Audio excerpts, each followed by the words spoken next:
All right, welcome back. What we're going to do today is we're going to do a question and answering because a lot of you have been submitting questions and some of you who haven't probably have the same questions. So that's what we're going to do today. You're still going to do your two 15-minute sessions with your dog, but use this information to make some adjustments on things that you've been doing.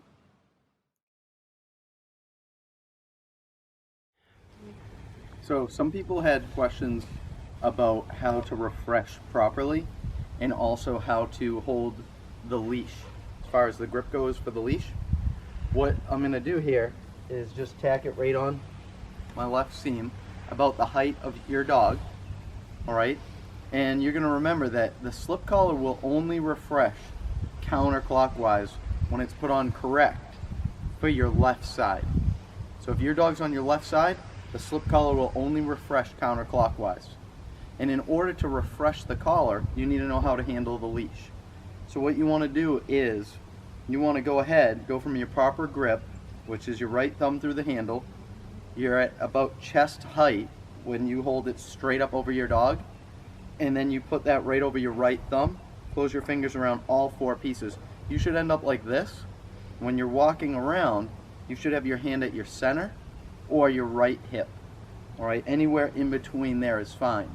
What you want to avoid doing is walking around like this, okay, or like this.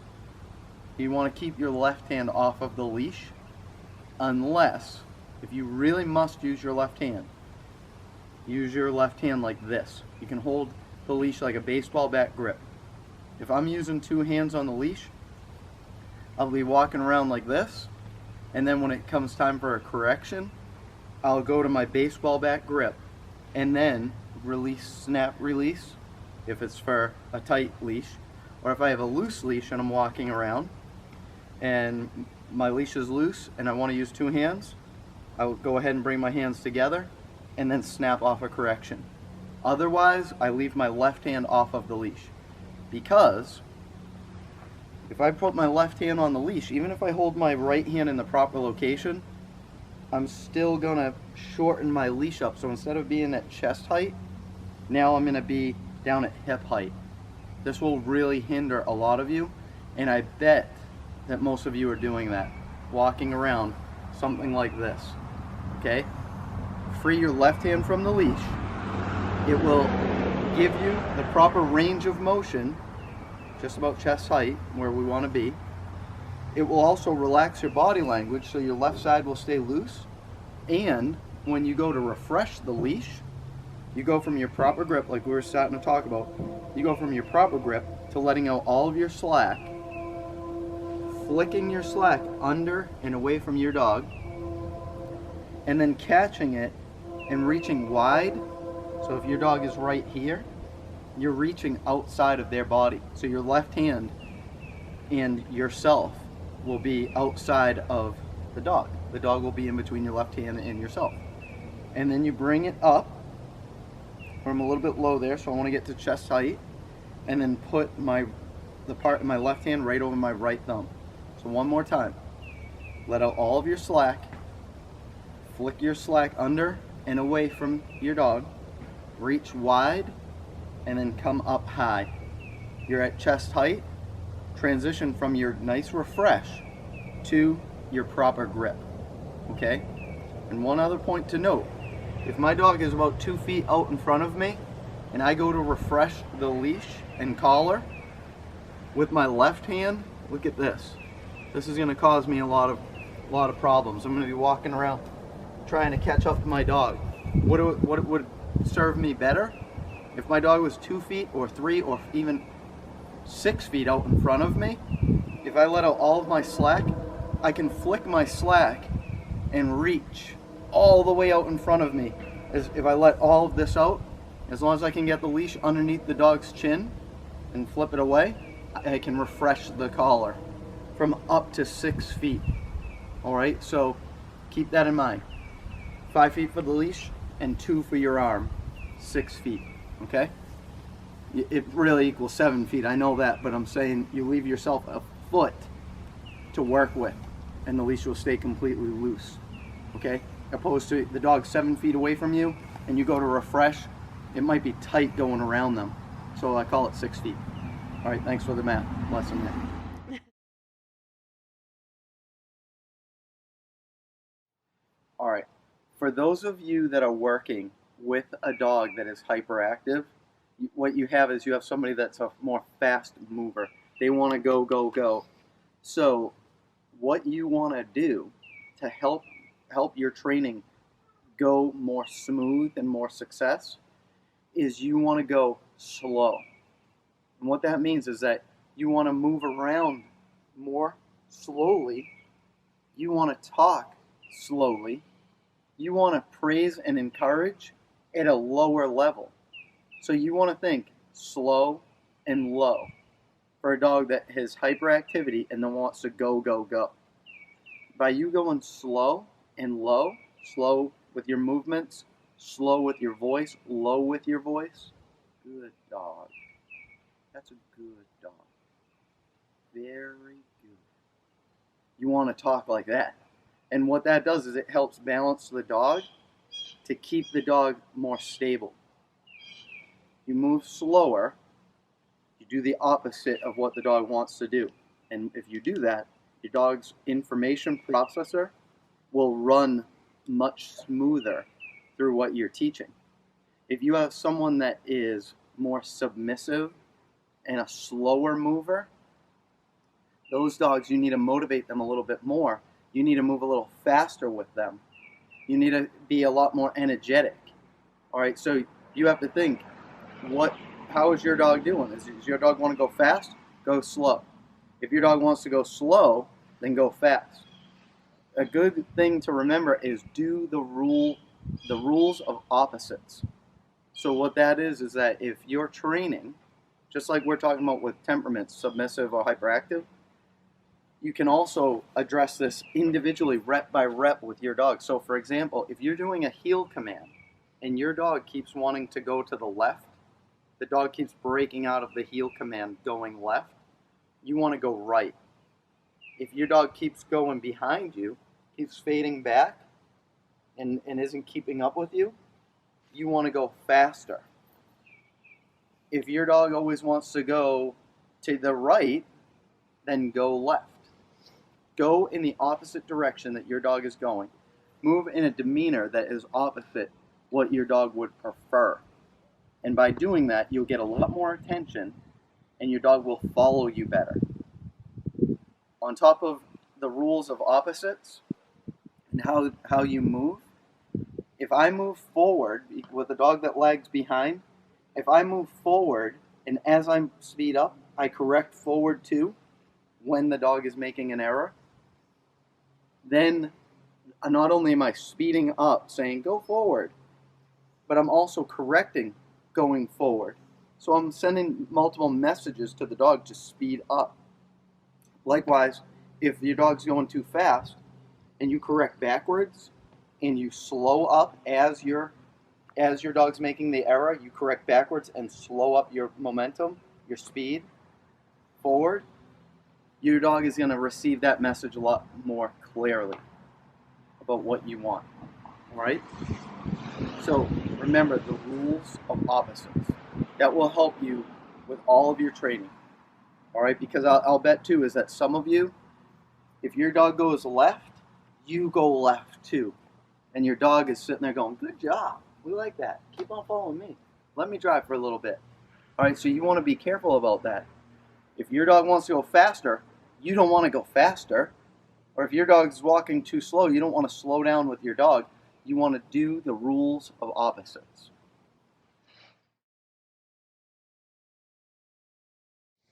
So for some of you, where your dog looks away from you when you're doing a command, for example, say that you were doing a come command, and I'm your dog, and you're standing in front of me, and you're calling me, and I'm doing stuff like this. I don't hear anything, did you? All right, what do you want to do then? You want to remind them, yes, I know that you can hear me. And by the way, you don't even have to be looking at me to receive a command because I'm saying it. All right? If you say a command and your dog's not looking at you, That's fine. Your dog is allowed to look away from you. It's good social practice for the dog to look away, but it's not really good focus practice for the dog to look away. If you want your dog to focus on you and your dog's looking at you, that makes training a lot easier, for sure. But it's something that we also recognize that it's okay for the dogs to look away.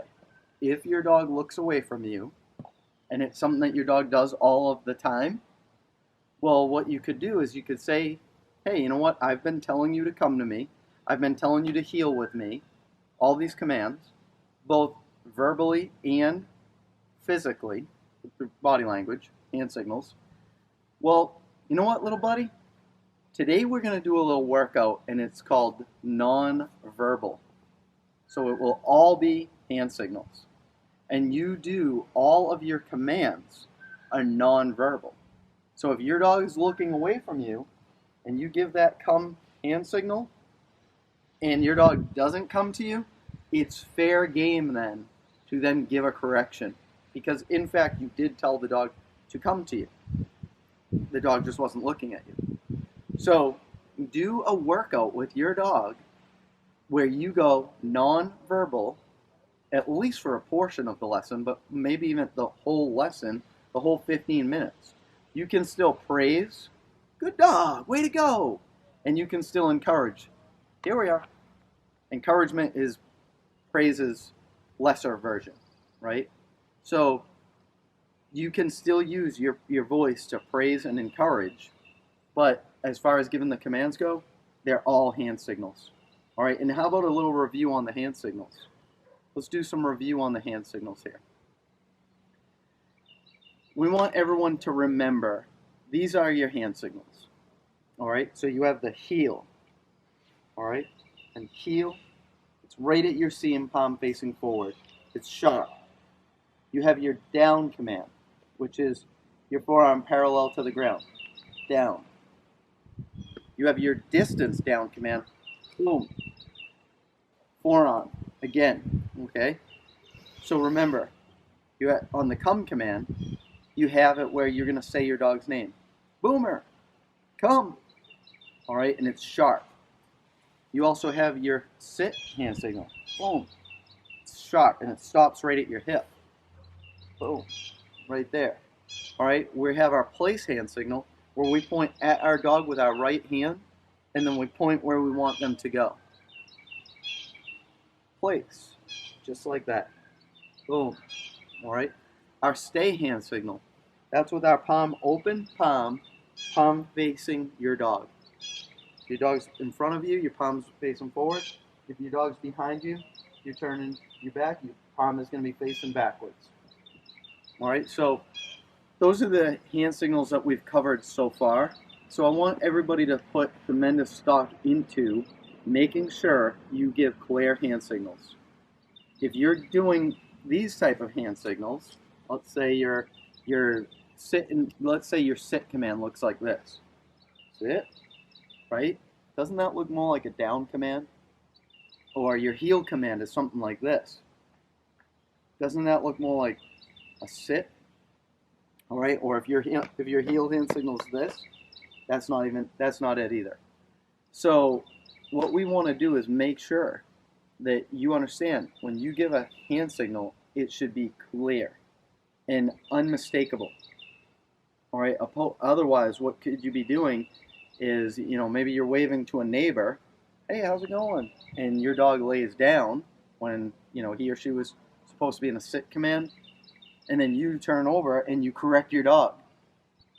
And your dog thought, oh, I thought that, you usually give an unclear hand signal anyhow. Maybe that was a down hand signal. Or maybe you give clear hand signals all of the time. But you're telling somebody, yeah, she was about this tall. And your dog is being so pleasant to you and says, oh, I think that's a down command. I'm going to go into a down. That's called generalizing your hand signals.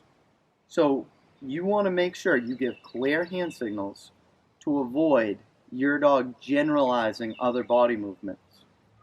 All right? Clear hand signals are very important. That's their language. It's more important than your verbal. So be clear with what you're saying.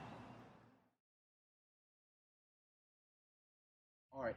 So what would be great is if you could all leave your leash and your slip collar on with supervision throughout the day in case you have someone, your dog, who is taking notes saying, okay, when they have the leash and collar on me, I have to listen.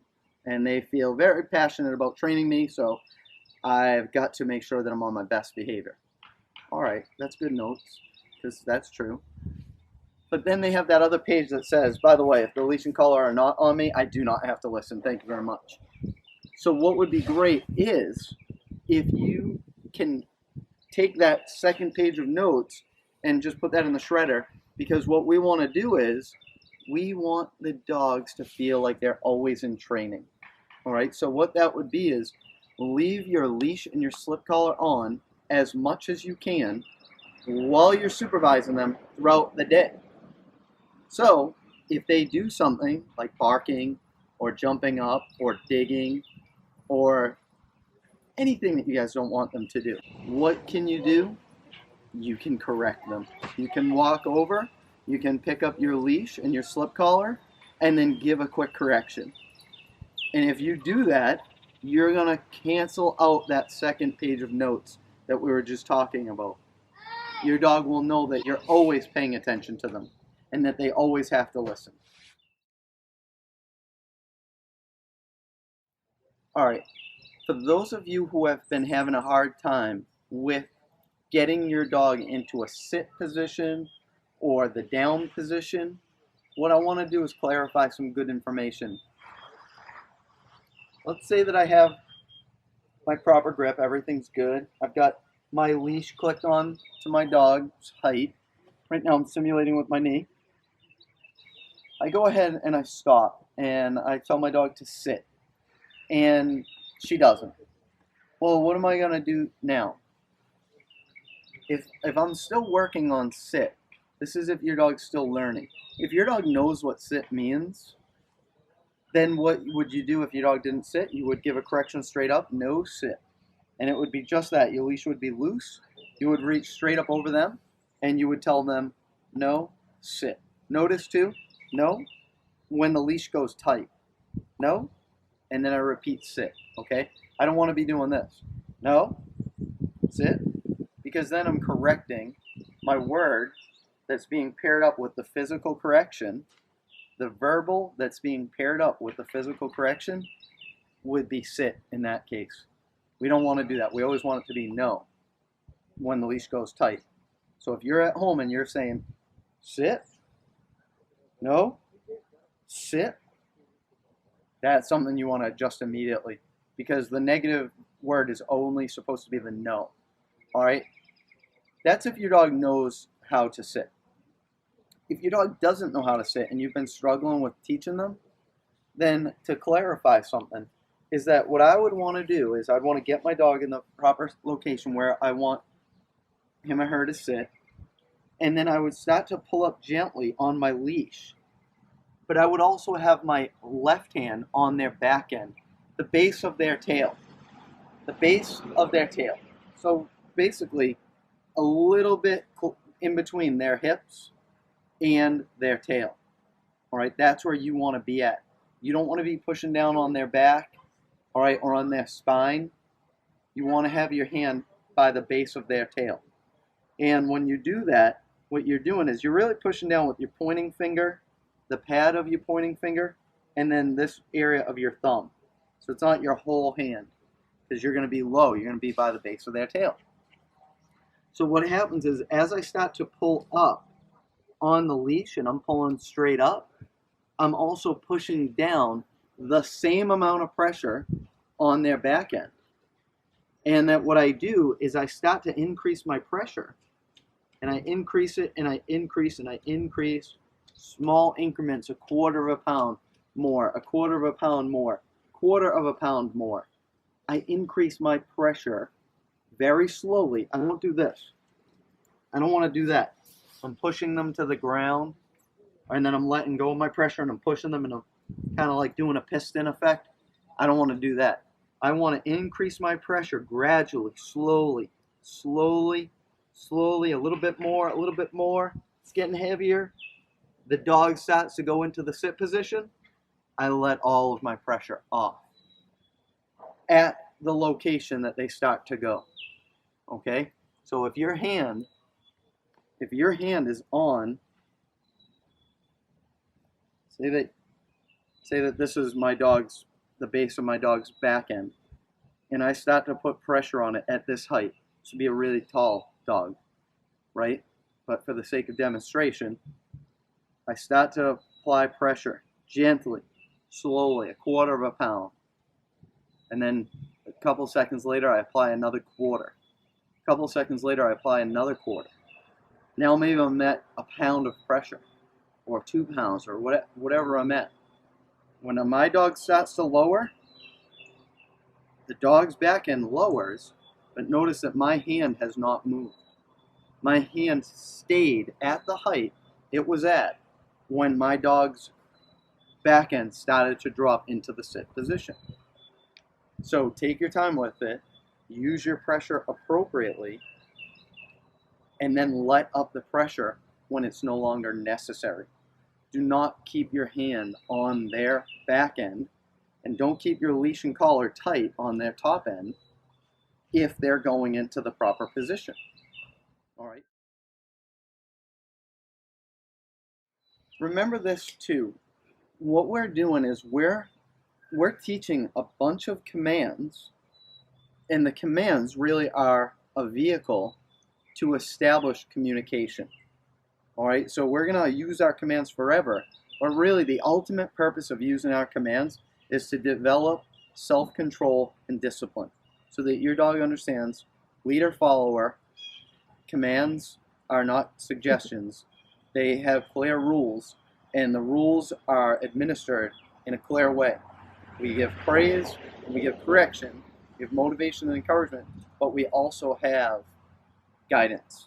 All right, and we have 3 phases. We have the learning phase, followed by the correction phase, followed by the distraction phase.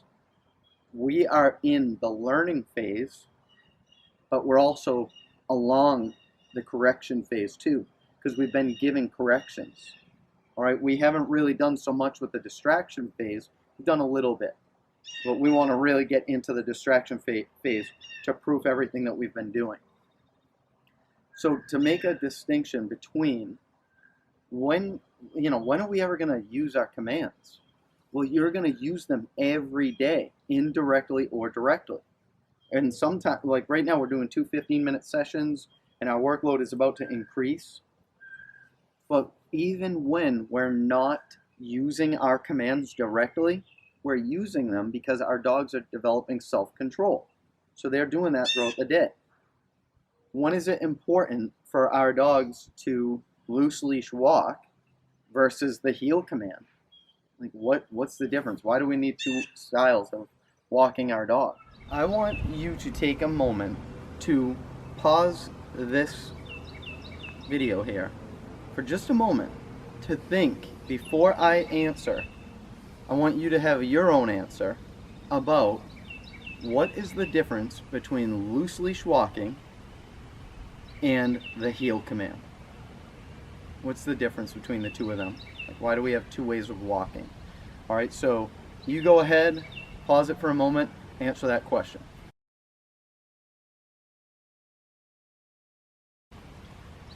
All right, welcome back. What we're going to do is talk about what is the difference. Loose leash walking, you want your dog to stay on the left side of you, in your dog's lane, and then not to pull. So if you give your dog 4 feet of slack or 3 feet of slack, whatever you give, your dog has 3 feet forward, 3 feet backward, 3 feet wide. It's a large margin for error. And with a large margin for error, you can basically take your dog anywhere in a distracting environment, and your dog will be able to be successful because it has such a large margin for error based on what you're asking your dog to do. If you do the heel command, you're asking your dog to go ahead and stay in a traveling milk crate sized zone, the dog's head to stay in that milk crate sized zone, and go wherever you go and keep your dog's head right in that area. And then when you stop, to have the presence of mind to sit automatically. And then to hold that position until you give another command or you free your dog from the responsibilities of sitting. That's a big difference between the two of those commands. All right, well, why do we have two commands? Well, it gives you diversity. And remember that our commands are a vehicle to establish discipline and also communication. And that your dogs go through the learning, the correction, and the distraction phase for each command. And every time that you do that with something new, everything gets better. And that's why I'm saying some of you are struggling, and some of you might even feel like you're behind. But each day, introduce that day's lesson to your dog. And don't worry about being perfect, because one thing I always know, and this is a strength that I have from dog training, is the experience of knowing they all get it. They all get it. So as long as you keep simmering and you plant your seeds along the way and you're letting them simmer in the background, or you're watering them here and there, they will grow into trees, those seeds. So what you need to do is remember, use your commands every single day, appreciate the diversity, and have value for every single command that you do. Because, like some people will say, like, what's the purpose of the sit in motion or the down in motion? When am I ever going to be running in a field down and then I just run off and my dog's back there, or whatever. You might feel like you're never going to use it. But when you look at the bigger picture about how many times will your dog be in motion, running around at a beach or a park or wherever you go, a lot. Your dog will be in motion a lot. And what we're doing with in motion commands right now is we're experiencing a learning curve and also teaching our dog to receive commands while in motion. All right? Now, why do you got to give down commands behind the dog? You know what? Why can't I just always stand in front? Well, because we're building a radar system so that we have 360-degree radar, and that radar system might right now be about a 5-foot radius, but then all of a sudden it goes to 50 feet and maybe even 500 feet. So you want to make sure that you understand we're building a radar system that includes all areas, all directions, everywhere around, in motion or staying still, no matter what, distracted or not distracted. We want to make sure that our dogs experience diversity, they use their brains, and they come out a well-trained dog. We'll see you guys next time.